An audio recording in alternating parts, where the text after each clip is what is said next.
Hello, I'm Tara Brabazon. I'm the Dean of Graduate Research at Flinders University, and welcome to Vlog 63, Media Training for PhD Students. And yes, welcome to the truly beautiful Alice Springs. Now, this vlog this week comes via request from my boss, the Deputy Vice-Chancellor of Research at Flinders University, the wonderful Rob Saint.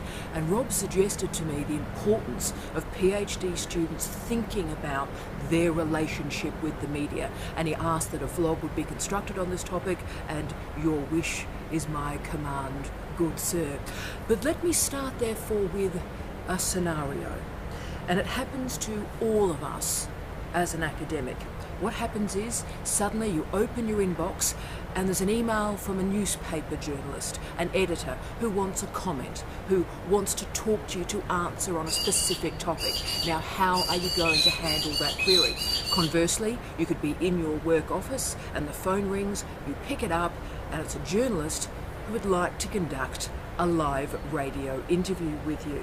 Now, at its best, these types of journalists contact university media and communications departments, but frequently they don't. Frequently they do a direct approach to academics, and there's a lot of reasons that they do that. So, okay, you've picked up that phone, you've answered that email, what are you going to do next?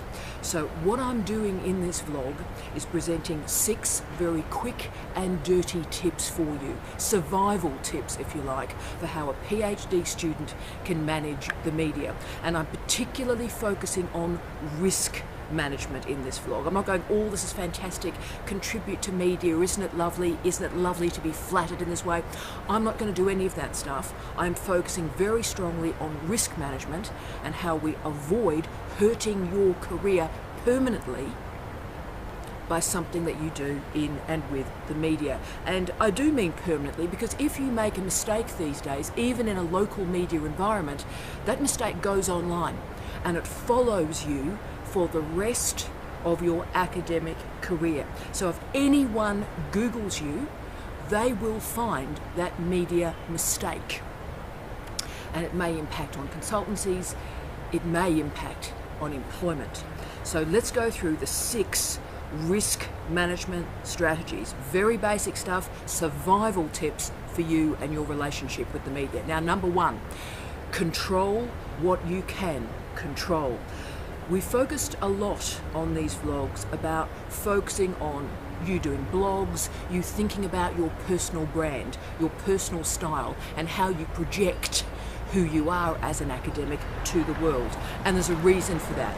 What I'm trying to do is help you all control the first 3 pages of Google returns. That's my priority for you. The first 30 entries that emerge in response to your name when placed into a Google search. Now, put your name into Google right now and see what the results are telling you, and ask yourself how many of those returns, those first 30 returns, you actually control. And that's why I talk a lot about doing a blog, academia.edu, LinkedIn, Facebook, Twitter, podcasts, so you're able to bulk out, fill out those 30 returns with the material over which you have control. Now, if you relinquish your media profile, then what your future employers are going to think about you is determined by people that are not you. So you start to lose control of your digital self. Important.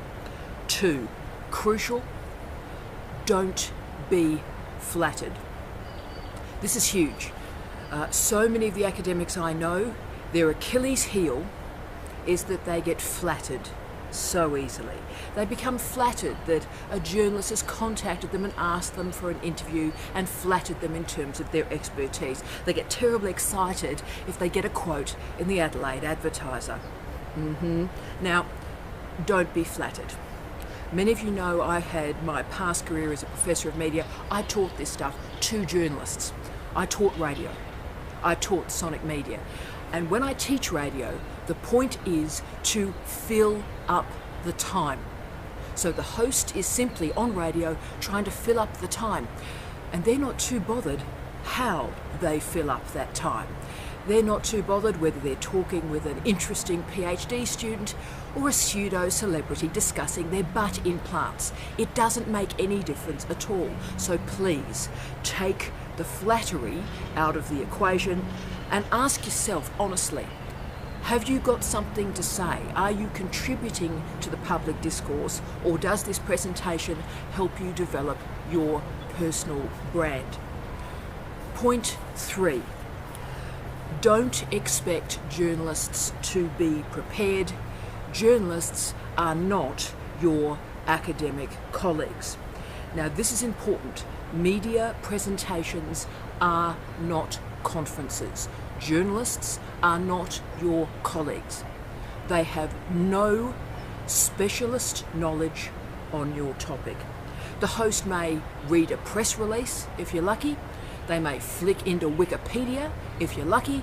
Just as often, a host is fed questions from their assistant in the booth. So all journalists are focused on either filling up the time, filling up the pages, filling up the columns as quickly and as easily as possible, or getting a juicy quotation from you that may start up a talkback or start up a controversy, do a bit of clickbait. So therefore, you need to enact preparation. Try at all times to avoid doing an immediate live interview. Still happens to me where someone gets on the phone and says, could you do an interview now? To which I always respond, no. Do you want to do an interview now? Really not. Because what you need to do, every interview you undertake takes 30 minutes of preparation. You need to be in control of your brief. What is the topic that they're asking you to explore? Who is the audience? Be very conscious. The audience for radio at 6 o'clock in the morning is different from the afternoon slot, which is different from drive time. So who is the audience for the content you are delivering? The trick I always teach people, this is tips and tricks, is on a card just like this, write 5 key points. So before you do any interview, any discussion, any media appearance, have the 5 key ideas written on a card. So why that matters so much is journalists will ask all sorts of random stuff, either because they've got no idea what they're talking about or they are trying to trick you. So whatever question they ask you, always make sure that you bring it back to your content, to those 5 key ideas that you wrote on the card. Point 4, slow down and use asynchronous media. Now, interviewers have particular goals, and they are not your goals. So what I want you to do in any media experience is hold on to your goals. What are you trying to get across? And yes, one key strategy I've already talked about. Write those 5 key points on a card. But the other strategy I use and advise to every single person I talk to and train about this is use email in media presentations as often as you can. Now, this is really, really, really important. I rarely, like ever these days, give a journalist a live call interview. I very rarely do it. So if I do, I state, so I'm talking in my office at work, I state, just for the record, I'm recording my side of this telephone conversation. So if I am doing a live interview, I say I'm recording the live side, my side of this conversation, and if you misrepresent me, I will report you to your editor and I will report you to the press council. And that's not a bluff, I mean it, and needless to say, it focuses their mind somewhat. You see, I work with journalists via email, and what I state, to be honest, is how, look, I'm so sorry, I'm in and out of the office today with all sorts of different meetings. How about you write the questions for me in an email and I'll give my answers back to you. So this is beneficial for a lot of reasons. You have control over the questions and the answers. You can think about those answers rather than respond with adrenaline. And also you have control, you have a record of what you've stated, so it avoids you being misrepresented. Crucial. It also stops you being tricked or being lured in a live experience. It also avoids a setup. I've been through a lot of media setups, so Steve, don't think that media beat-ups and setups don't happen. They do. You get lured to go in and speak about a book and somebody else magically arrives and it's a debate. So always be aware of that.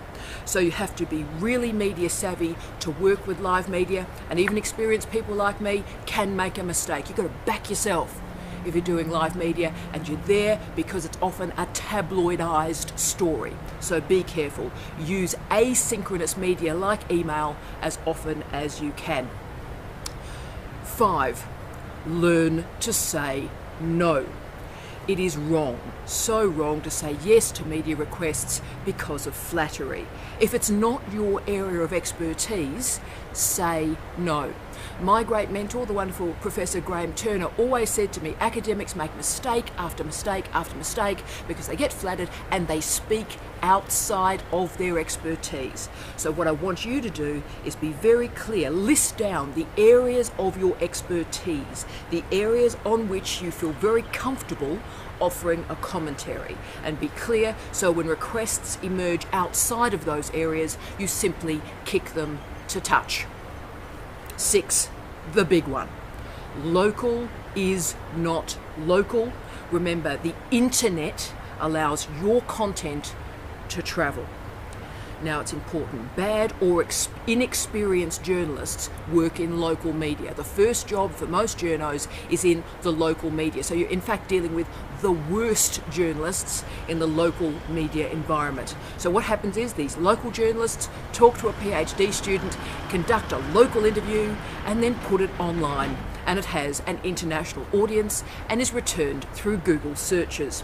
So your quotations can be found through any rudimentary Google search, and this is completely different. So in the old days, 20 years ago or so, we could do a local interview with some local rag and it would disappear within a day. So your mum would go, oh geez, why'd you say that?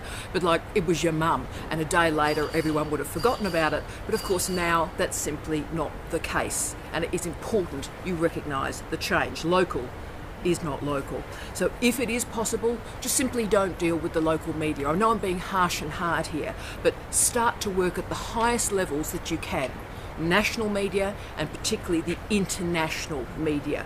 Remember, you are an expert. You are not a celebrity. Okay, there are 2 reasons to do media work. 1, important, you wish to contribute to the public discourse. Fantastic. 2, you want to brand yourself as an academic in a particular area of expertise and allow that to feed your career. Both those reasons are excellent. Now, if you would like me to create a more bespoke, a larger training module, if you will, on PhD students in the media, or present another vlog, if you like, on a specific area, I'm very, very happy to do that. Because in Europe, it is incredibly common that PhD students do training packages on how to handle the media. If you put it into Google, you will see PhD students and the media. It's a very common strategy. So if it is something of use to you, please contact me and I will deliver that. And thank you to DVCR Rob Saint for this great request. So as always, ladies and gentlemen, from the lovely, glorious Alice Springs during sunrise, I wish you love, light and peace. Tea out.